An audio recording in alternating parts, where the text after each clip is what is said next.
ಎಲ್ಲಿದ್ದೀನಿ ಗೊತ್ತಾ? ನಮ್ಮ ಬೈಂದೂರ್ನ ಸೋಮೇಶ್ವರ ಬೀಚ್ ಅಲ್ಲಿ. ಸೋಮೇಶ್ವರ ಬೀಚ್ ಅಂದ್ರೆ ಇಲ್ಲಿ ಆಕ್ಚುಲಿ ಫಸ್ಟ್ ಬಂದವಾಗ ಈ ತರ ಏನು ಇರ್ಲಿಲ್ಲ. ಈಗ ಸಿಕ್ಕಾಪಟ್ಟೆ ಡೆವಲಪ್ಮೆಂಟ್ ಆಗ್ತಿದೆ. ಸುಮ್ನೆ ಮೊದ್ಲಾದ್ರೆ ಹಿಂಗ್ ಸುಮ್ನೆ ಹೋಗ್ಲಿಕ್ಕೆ ಮಾತ್ರ ಇತ್ತು. ಇವಾಗ ಸಿಕ್ಕಾಪಟ್ಟೆ ವ್ಯೂಸ್ ಕೊಟ್ಟಿದ್ದಾರೆ. ಸಮಥಿಂಗ್ ಏನೋ ಸ್ಪೆಷಲ್ ಮಾಡ್ತಿದ್ದಾರೆ. ಟೂರಿಸ್ಟ್ ಪ್ಲೇಸ್ ಇದೆ ಆಕ್ಚುಲಿ. ಇದನ್ನು ಆಲ್ಟ್ರೇಷನ್ ಸಿಕ್ಕಾಪಟ್ಟೆ ಮಾಡಿದ್ದಾರೆ. ನಾನು ನಿಮ್ಗೆ ತೋರಿಸ್ಕೊಡ್ತೀನಿ ಹೇಗಿದೆ ಅನ್ನೋದು. ಇವಾಗ ಹೇಗಿದೆ ಅನ್ನೋ ನಿಮ್ಗೆ ತೋರಿಸ್ಕೊಡ್ತೀನಿ.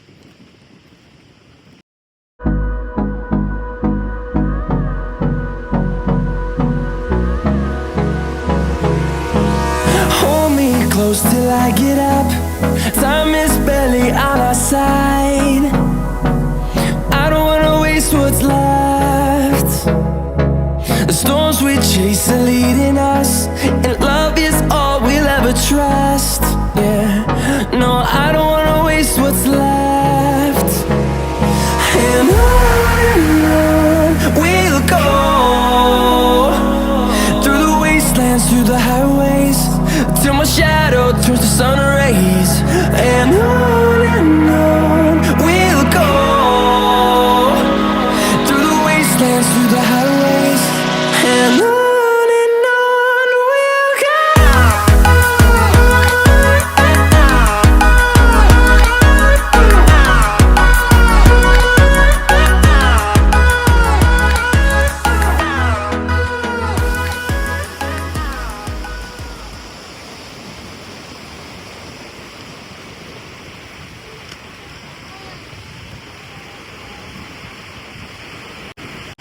ಇದು ನಮ್ಮ ಸೋಮೇಶ್ವರ ದೇವಸ್ಥಾನ. ನಾನು ಬಂದವಾಗ ಇದು ರೋಡ್ ಕ್ಲೋಸ್ ಆಗಿದೆ, ಇಲ್ಲಾಂದ್ರೆ ನಾನು ಇದ್ರ ಒಳಗಡೆ ಇದು ವ್ಯೂಸ್ ನಿಮ್ಗೆ ತೋರಿಸ್ತಿದೆ.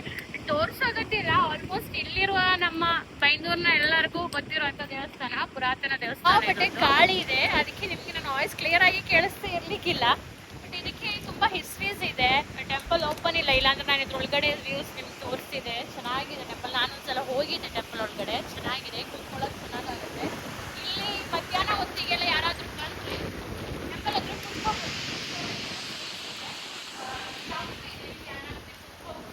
ಸಿಕ್ಕಾಪಟ್ಟೆ ಬಿಸಿಲಿದೆ, ಅದಕ್ಕೆ ನಾನೇ ನೆನೆಸ್ಕೊಂಡೆ ಸ್ವಲ್ಪ ಹೊತ್ತು ಇಲ್ಲಿ ಕೂತ್ಕೊಳ್ಳೋಣ ಅಂತ ಅನಿಸ್ಕೊಂಡೆ. ನೀವು ಯಾರಾದರೂ ಬಿಸಿಲು ಟೈಮಲ್ಲಿ ಮಧ್ಯಾಹ್ನ ಹಾಗೆ ಅಥವಾ ಒಂದು 3 ಗಂಟೆ ಟೈಮಿಗೆಲ್ಲ ಬಂದರೆ ನಿಮಗೆ ಆರಾಮ್ಸೆ ಇಲ್ಲಿ ಕೂತ್ಕೊಂಡು ರೆಸ್ಟ್ ಮಾಡ್ಬೋದು. ಸಿಕ್ಕಾಪಟ್ಟೆ ತಂಪಿದೆ, ಇಲ್ಲಿ ಕೂತ್ಕೊಳ್ಳೋಕೆ ಖುಷಿ ಆಗುತ್ತೆ. ಬರುತ್ತೀನಿ ಅದೊಂದು ನೆನಪು.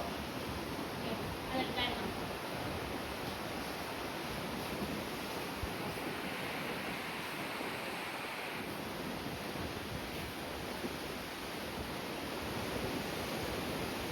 ನೋಡಿ ಎಷ್ಟು ಎಂಜಾಯ್ ಮಾಡ್ತಿದ್ದಾರೆ ನೋಡಿ. ಎಷ್ಟು ಇದು ನೋಡಿ ಫುಲ್ ಮಂಡಲ್ ಮುಚ್ತಾನಂತೆ ಇವನು. ಲೈಕ್ ಇಬ್ಬರಿಗೆ ಬೇರೆ ಯಾರು ಫ್ರೆಂಡ್ಸ್ ಯಾರು ಬಂದಿಲ್ಲ ಅವ್ರ ಜೊತೆ, ಎಲ್ಲರೂ ಬ್ಯುಸಿ ಇದ್ದಾರೆ. ಸೊ ಇವ್ರು ಫ್ರೀ ಇದ್ರು, ಅದಕ್ಕೆ ನಾನು ಕರ್ಕೊಂಡು ಬಂದೆ. ನೋಡಿ ಹೇಗೆ ಮಾಡ್ತಿದ್ದಾರೆ ಮಣ್ಣು ಬೀಚೆಲ್ಲ, ಹೇಗೆ ಆಟ ಆಡ್ತಿದ್ದೆ. ಫುಲ್ ಅವನು ಮಣ್ಣಿಂದ ಮುಚ್ತಾನಂತೆ. ನಾನು ಸ್ವಲ್ಪ ಹೆಲ್ಪ್ ಮಾಡ್ತೀನಿ ಅವ್ನಿಗೆ. ಆಗ್ತಾ ಇಲ್ಲ ಗಾಯ್ಸ್, ಇದು ನೀರು ಬರ್ತಾ ಇದೆ, ಅದಕ್ಕೆ ಆಗ್ತಾ ಇಲ್ಲ. ಮುಚ್ಚಕ್ಕಾಗ್ತಿಲ್ಲ, ಅವಳೇ ಸ್ವಂತ ಹಾಕೊಳ್ತಿದ್ದಲ್ವಾ ಮೈಯಲ್ಲೆಲ್ಲ.